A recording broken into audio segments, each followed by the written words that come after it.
A Argentina, segunda potência econômica da América do Sul, atrás apenas do Brasil, detém indicadores sociais mais altos que o país tropical, um dos melhores de todo o continente sul-americano. O país platino detém papel de liderança regional junto com o Brasil, formando um dos maiores blocos econômicos da América Latina e Mercosul. No campo econômico, a Argentina tem grande destaque internacional pela exportação de alimentos e gêneros primários, como a soja, o trigo e a venda de diversos tipos de carnes, os quais alimentam consumidores do mundo inteiro.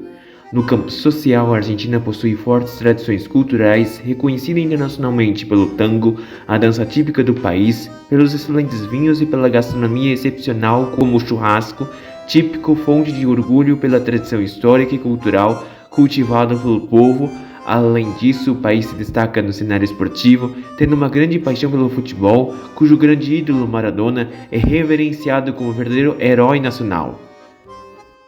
Mas, se a Argentina é um país que se destaca em inúmeras áreas, por que esta nação se limitou a ter um papel menor na história mundial? Por que a Argentina não é um dos grandes atores políticos da atualidade? Por que a Argentina não é uma referência em desenvolvimento social? Por que a Argentina não tem força de influência global para ser uma potência hegemônica?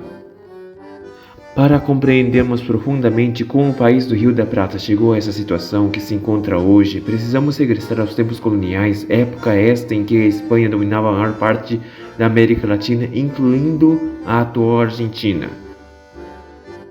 Inicialmente, a região foi tradicionalmente ocupada por populações indígenas, como charruas e guaranis, dentre muitos outros povos autóctones, tendo hábitos de vida nômade, vivendo de uma agricultura primária de subsistência, da caça, da pesca, da coleta de frutos, grãos e outros alimentos, guerreando com outras nações indígenas por território. Quando os espanhóis tentaram colonizar a região, encontraram uma forte resistência desses povos indígenas, principalmente os charruas, os mais violentos e que praticavam o canibalismo de outras sociedades indígenas inimigas, e logo começaram a desenvolver a mesma prática cultural com o invasor europeu.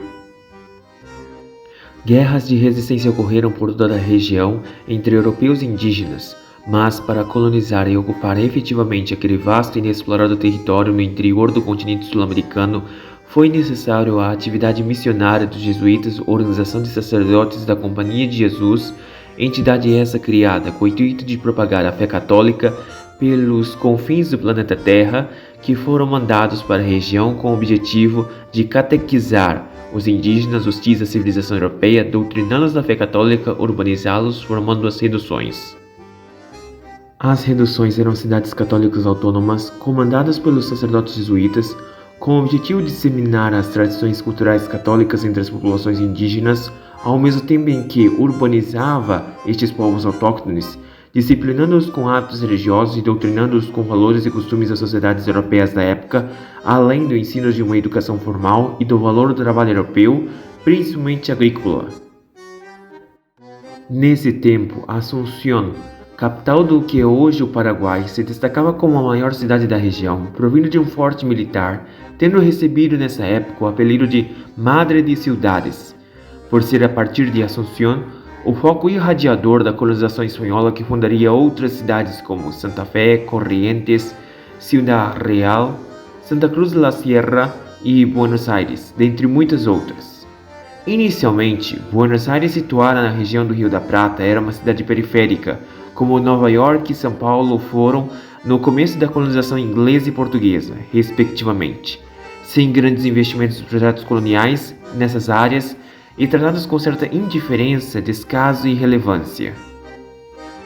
A Espanha, administrada pela monarquia Habsburgo, estava interessada no ouro das minas do México e na prata das minas de Potosí, na atual Bolívia. Por isso, construiu ao longo de vários séculos duas grandes estruturas administrativas para melhor gerir e administrar as suas colônias,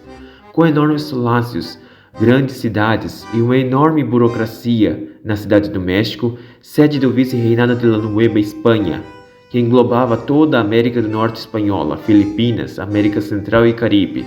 E por outro lado, na cidade de Lima, se formou a sede do vice-reinado do Peru, que englobava toda a América do Sul espanhola, que tinha limite até o disposto pelo Tratado de Tordesilhas, assinado com Portugal.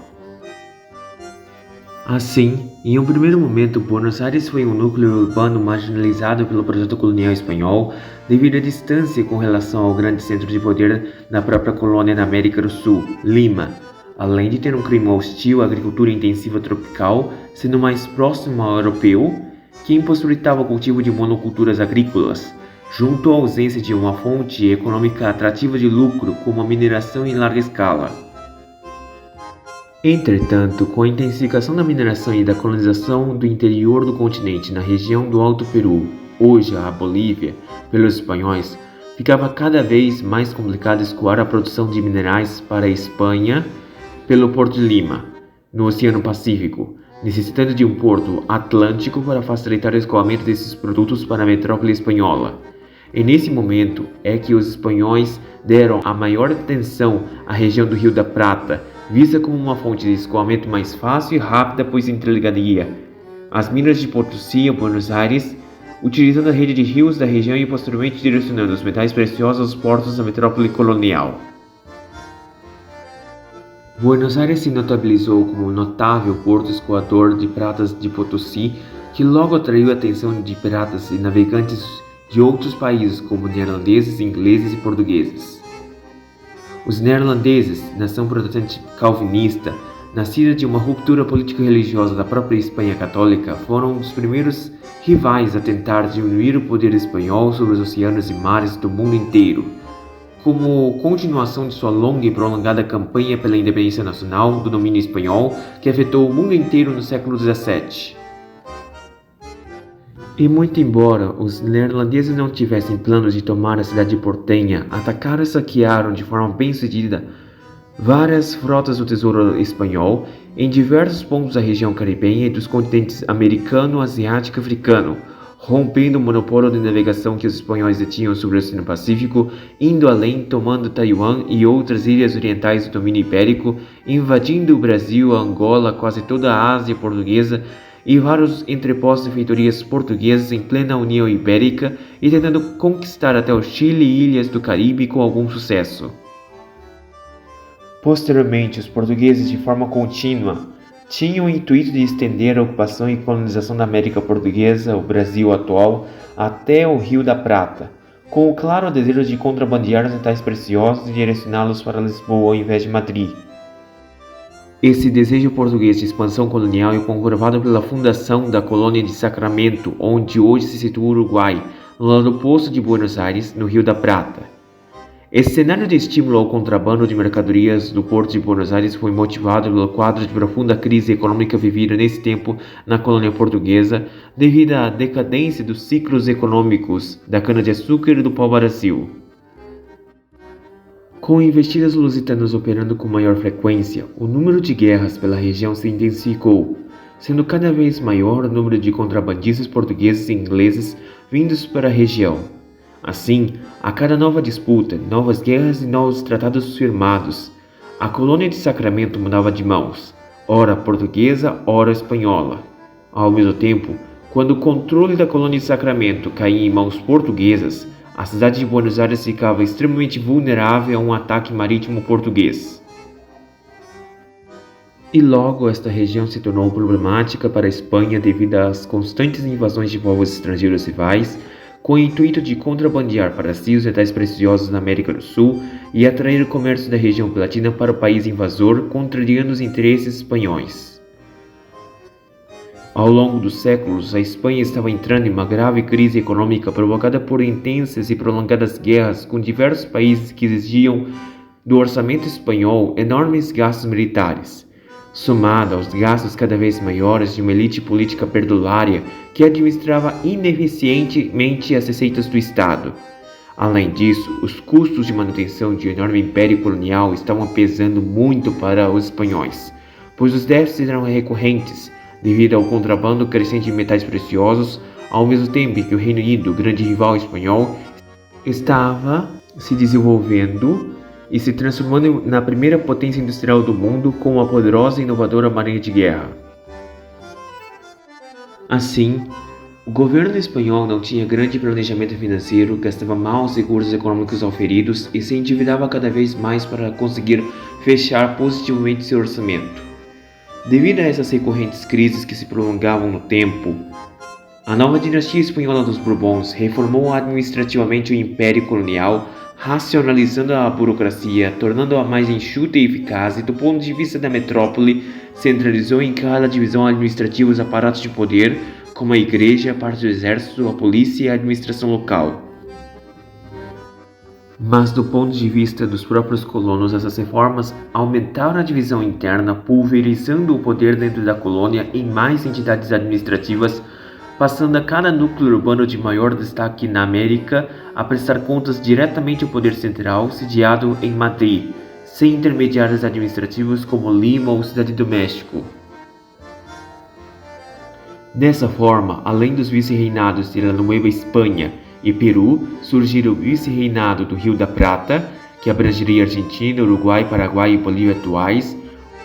vice-reinado da Nova Granada, abrangendo a Colômbia, Venezuela, Panamá e Equador atuais, a Capitania-Geral do Chile e a Capitania-Geral da Guatemala. Essas reformas administrativas borbônicas foram um dos fatores que provocaram, no momento da independência, a fratura e a divisão da Hispanoamérica em tantos países pela dispersão do aparato administrativo e burocrático em cada núcleo colonial, prestando obediência direta a Madrid, sem um elo administrativo unificador no continente. Além disso, a sociedade colonial na América era composta por uma elite de peninsulares, pessoas brancas nascidas na Espanha e vivendo na América, sendo a elite administrativa colonial dotada de privilégios e regalias, como o não pagamento de impostos.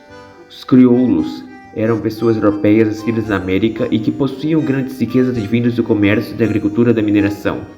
E os mestiços eram pessoas nascidas de uniões entre espanhóis e indígenas. Essa classe social detinha menos poder aquisitivo e um menor prestígio social comparado às outras duas anteriores, além dos escravizados negros e indígenas que não possuíam qualquer direito e estavam na base da pirâmide social. É da insatisfação da elite crioula que vai germinar a semente do descontentamento social com as autoridades espanholas, vistas como opressoras, especialmente em momentos de crise, em que os crioulos são os mais demandados por meio do pagamento de pesados impostos à metrópole colonial sem a devida representação política. E no cenário geopolítico global do século XVIII, existia uma crescente rivalidade anglo-francesa na Europa, na qual, com a aliança franco-espanhola estabelecida mesmo com a Revolução Francesa, a Espanha, em todo o seu imenso império colonial, ficou à mercê da Marinha Real Britânica que, depois da frustrante Batalha de Trafalgar, a Marinha Espanhola ficou completamente arrasada e desprestigiada, incapaz de defender eficazmente suas colônias americanas. Foi nesse momento de profunda debilidade da Marinha Espanhola que os britânicos atacaram Buenos Aires em duas oportunidades, em 1803 e 1804, sendo frustrados em seu intento de luta corajosos milícias locais que expulsaram os invasores britânicos. Essa vitória militar deu pretexto e legitimidade à luta dos colonos por uma maior autonomia de Buenos Aires, a Espanha, e foi o precursor da Guerra de Independência. Ao mesmo tempo em que houve a vitória pelos colonos de Buenos Aires, a situação política espanhola estava cada vez mais instável. Sem dinheiro, sucessivos governos espanhóis recorriam a cada vez mais empréstimos, se endividando, e o que aumentava a inflação de itens básicos da população em geral, como os alimentos, além de ditar novos aumentos de impostos, o que fez com que a população, especialmente das colônias, ficasse cada vez mais ressentida com a metrópole, pois a Espanha ditava regras, leis e tributos à América sem a correspondente representação política de sua população colonial. Nessa época, Napoleão Bonaparte invade Espanha, força a renúncia do rei Fernando VII e impõe seu irmão, José I Bonaparte, como rei espanhol, o que abala e desestrutura toda a administração colonial, pois as colônias não sabiam mais a quem obedecer. Por isso, os governos coloniais instauram as juntas governativas, jurando fidelidade apenas ao legítimo rei Fernando VII, se contrapondo à invasão francesa da metrópole espanhola. Com tais juntas governativas nas colônias americanas, cada capital colonial conseguia se autogovernar de modo autônomo sob disfarce de manter a fidelidade à coroa e ao rei deposto. Mas, na verdade, a autoridade do rei espanhol já era meramente figurativa na América, sendo o ponto inicial de uma verdadeira ruptura institucional e na proclamação de uma verdadeira independência. Buenos Aires foi a primeira a tentar se desvencilhar do domínio espanhol completamente pela Revolução de Maio,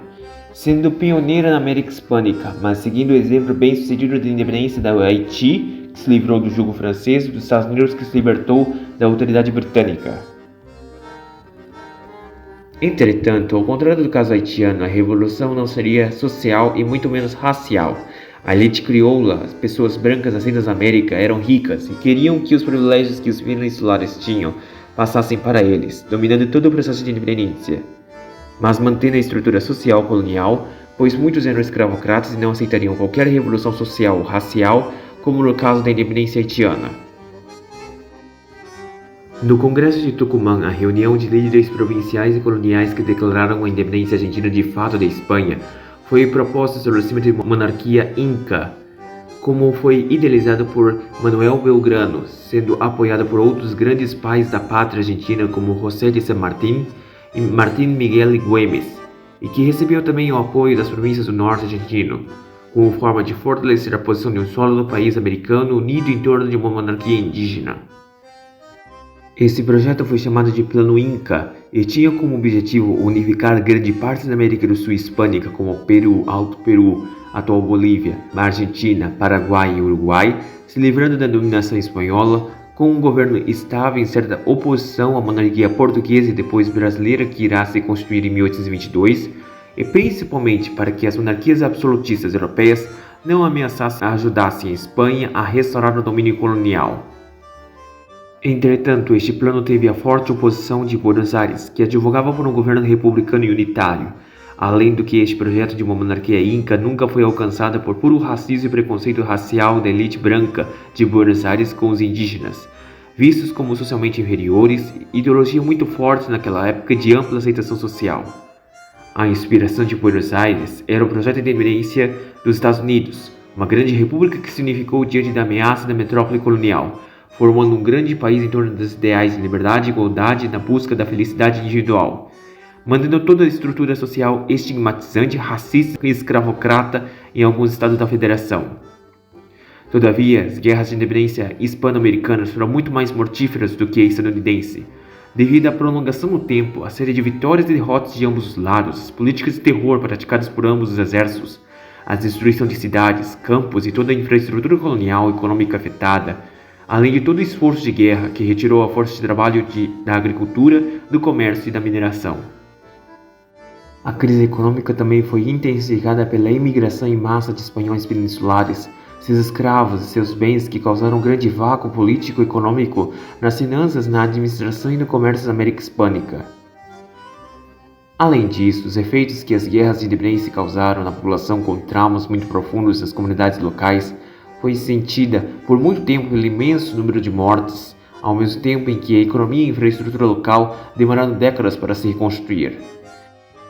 Sem a ajuda financeira da metrópole colonial, os recém-independentes países tiveram que gerir suas economias já angariando enormes dívidas e empréstimos, o que arruinou o crescimento econômico da região de médio a longo prazo. Junto a isso, os recém-independentes países estavam separados uns dos outros, onde no espaço territorial próprio, cada elite colonial detinha seu poder e influência. Esta elite buscava a sua própria independência da Espanha, com desejos e objetivos diferentes de seu vizinho, que também acabara de ficar independente da mesma potência colonial. Dentro de um contexto de capitalismo industrial do século XIX, que demandava por grandes contingentes populacionais para consumir os produtos industriais, a constituição e unificação de grandes países se torna a pedra fundamental para o desenvolvimento econômico e a geração mais facilitada de riquezas. Caminho este que a Hispanoamérica não seguiu. Tudo isso somado a um não reconhecimento imediato da independência dos países hispano-americanos que se constituíram majoritariamente como repúblicas pelas potências europeias de maioria monárquicas, naquele período histórico contribuíram para a estagnação econômica inicial devido ao isolamento comercial e diplomático das novas repúblicas americanas. Dessa forma, os efeitos da Guerra de Independência foram mais severos e impactantes para as recentes e independentes colônias hispânicas, que enfraquecidas se dividiram, não tendo como atenuar os efeitos das dívidas e empréstimos contraídos dos bancos estrangeiros, desestabilizando a economia local e a política, o que gerou graves instabilidades institucionais e crises econômicas sem fim. No entanto, Buenos Aires se diferenciava dos Estados Unidos pois seu projeto nacional foi sempre unitarista, sendo o oposto do projeto federalista dos Estados Unidos. Devido a isso, esse projeto unitarista de nação, pretendido por Buenos Aires, foi extremamente contestado pelas demais províncias argentinas, que advogavam por um federalismo e por uma maior participação política nos rumos e nas decisões políticas tomadas pelo novo país que estava surgindo.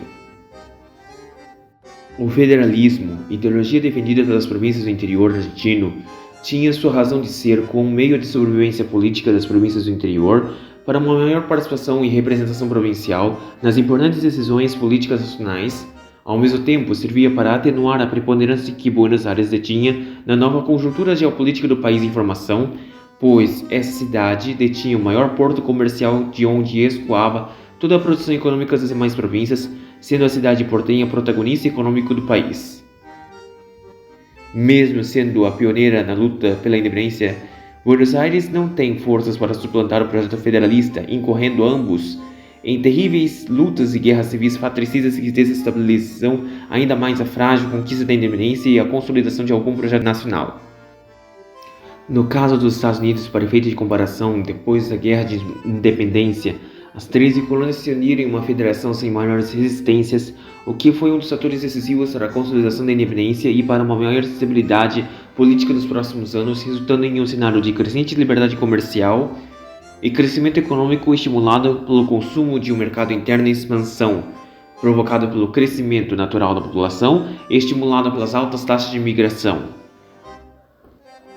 No caso argentino, inicialmente tinha-se a intenção de manter sob a administração de Buenos Aires toda a Argentina atual, o Paraguai, o Uruguai e a Bolívia atuais. Entretanto, o apelo centralizador, autoritário e unitário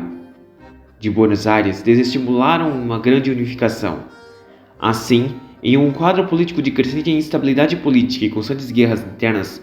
afastou-se a possibilidade de se criar um grande mercado consumidor interno capaz de fomentar um grande crescimento econômico de longo prazo. Buenos Aires, pela sua teimosia no unitarismo, não cedendo à pressão de outras províncias a acordos, demora muito para consolidar uma verdadeira unificação da nação argentina, devido a crises políticas constantes e aos conflitos prolongados entre facções políticas rivais, o que abre espaço a caudilhos e a políticos autoritários que reprimem dissidentes e implantam ditaduras políticas que se mantêm no poder pelo uso da força e das armas. Por algum tempo, Buenos Aires sequer foi a capital da Argentina, confrontando outras províncias de disputas fratricidas por mais de 50 anos, até que o autoritarismo de caudilhos locais conseguiu suplantar o poder das províncias do interior, exaustas das diversas guerras, e estabelecer definitivamente Buenos Aires como capital do novo país em formação. Apesar disso, a Argentina fracassou no seu intento de construção de uma grande nação territorial, uma vez que a apenas alguns quilômetros da capital desse novo país em formação já se encontra um território estrangeiro, o Uruguai, o que é motivo de preocupação e insegurança nacional, pois a capital portenha fica exposta e vulnerável, como ficou bem demonstrado em dezenas de guerras contra o Reino de Portugal e depois o Império do Brasil, que cercaram, bombardearam e bloquearam inúmeras vezes Buenos Aires. Este foi o quadro histórico e geopolítico da Argentina no século XIX e os motivos pelos quais este país portenho não se desenvolveu no primeiro século de sua rica história. Se você gostou, não deixe de curtir esse vídeo, pois isso motiva a produção de mais conteúdos de qualidade como este. Além disso, se inscreva no canal para não perder as novidades. Até breve!